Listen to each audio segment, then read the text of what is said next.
এখানে সময় থমকে দাঁড়ায়, এখানে ইতিহাস ফিসফিস কথা বলে। এবার এখানেই ক্ল্যাশ অফ জায়ান্টস। একদিকে রয়েছেন 5 বারের সাংসদ তৃণমূলের সুদীপ বন্দ্যোপাধ্যায়, অন্যদিকে একদা তৃণমূলের বড় নেতা তাপস রায়। 5 দশকের রাজনৈতিক জীবনে দ্বিতীয়বার শিবির বদলে তাপস এবার বিজেপিতে। আর আছেন কেন্দ্রের প্রবীণতম প্রার্থী কংগ্রেসের সোনালী দিনের নেতা প্রদীপ ভট্টাচার্য। 3 কংগ্রেসের লড়াইতে বাকিদের পেছনে ফেলতে সুদীপের হাতিয়ার গত 5 বছরের কাজ। বরাবরই উত্তর কলকাতার লড়াই হয়েছে একতরফা, কিন্তু শেষ মুহূর্তে তাপস রায় তৃণমূল ছেড়ে বিজেপিতে গিয়ে এই লড়াই জমিয়ে দিয়েছেন। এবার তিনি এই আসনে বিজেপি প্রার্থী, কাজেই লড়াই হবে হাড্ডাহাড্ডি। সেই জায়গা থেকে আরও গুরুত্বপূর্ণ হয়ে উঠেছে এই আসনে সাংসদের রিপোর্ট কার্ড। তিলোত্তমার এই প্রাচীন জনপদে ঘুরে সাংসদ কি করেছেন আর কি কাজ বাকি আছে তার খোঁজ নিল ইটিভি ভারত। সুদীপ তার দলের বড় নেতা, লোকসভার দলনেতাও বটে। বিতর্ক বিবাদও তার নিত্যসঙ্গী, আছে কারাবাসের তিক্ত অভিজ্ঞতাও। তবু উত্তর কলকাতার দেওয়ালে তার নামের পাশে একসময় লেখা হতো কাছের লোক, কাজের লোক। কিন্তু তিনি কি সত্যিই কাজের লোক? সংসদে তার উপস্থিতি বা প্রশ্নের হার মোটামুটি হলেও কাজ কতটা হলো, কি বলছেন সাংসদ?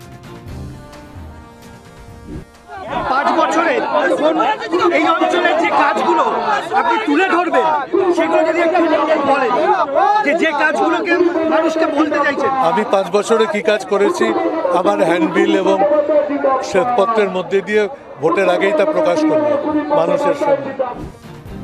এবার এক নজরে দেখে নেওয়া যাক কি কি কাজ হলো এলাকায়। এলাকার বাসস্ট্যান্ড সংস্কারের কাজ হয়েছে, বিভিন্ন পাড়ায় হাইমাস আলোর ব্যবস্থা করা হয়েছে, বস্তি উন্নয়নে নজর দিয়েছেন সাংসদ। এলাকার কয়েকটি পুকুর সংস্কারের কাজও হয়েছে। সংসদীয় এলাকায় রাস্তা উন্নয়নের কাজও করেছেন সুদীপ বন্দ্যোপাধ্যায়। কাজের হাল হকিকত তো মালুম হলো। সব মিলিয়ে প্রচারে বেরিয়ে কেমন সাড়া পাচ্ছেন সাংসদ?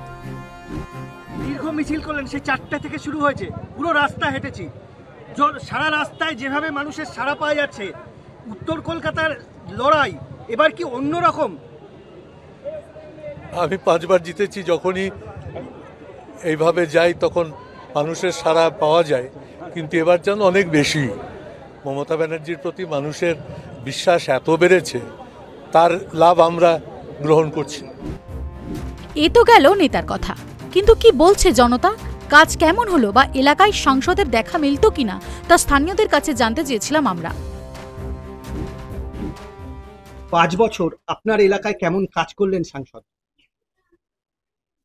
মোটামুটি, এমন কোনো আহামরিও কিছু না, আবার কাজও করেছে। ঠিক আছে, এমন কাজ তহবিলে কাজটা হয়েছে সেটা আমাদের পক্ষে বোঝা মুশকিল। সেটা হচ্ছে ওনার জন্যে না বিধায়কের জন্যে না কার জন্যে, কারো অ্যাকাউন্টে কি হয়েছে সেটা বলা। এলাকায় দেখা যেত, ডাকলে পাওয়া যেত কাকে? সাংসদকে। সাংসদ খুব কমই আসে, আর সব লোকজন যারা আছে তাদের যায়। তাপস রায়, সুদীপ বন্দ্যোপাধ্যায় খুব হাড্ডাহাড্ডি লড়াই, নো ডাউট। কারণ তাপস রায় তো এখানকারই লোক, আর সুদীপ দাও বহুদিনের পুরনো এমপি, আমাদের এখানকার বহুদিন ধরেই উনি আছেন এবং দেখাশোনাও করেন সবাইকেই। তো আবার তাপস রায়েরও একটা নো ডাউট একটা ভালো ইয়ে আছে। যাই বলুন, আরো একবার উনি যদি সাংসদ হন, এলাকার কোনো সমস্যা, কোন সমস্যাটা ওনার কাছ থেকে চান উনি আগে সমাধান করুন? কিছু ড্রেনেজ সমস্যা আমাদের এখানে আছে, আমি আশা করবো যে সেটা, বাকি জলের সমস্যা ছিল ওটা মিটে গেছে। আমাদের কিছু ড্রেনেজ সমস্যা, আপনারা সবাই জানেন যে নর্থ ক্যালকাটায় আমাদের কিছু ড্রেনেজ প্রবলেম আছে, যেটা ওয়াটার সেগমেন্ট হয়ে যায় এটা, তো ওইটা আশা করি যে ঠিক হয়ে যাবে।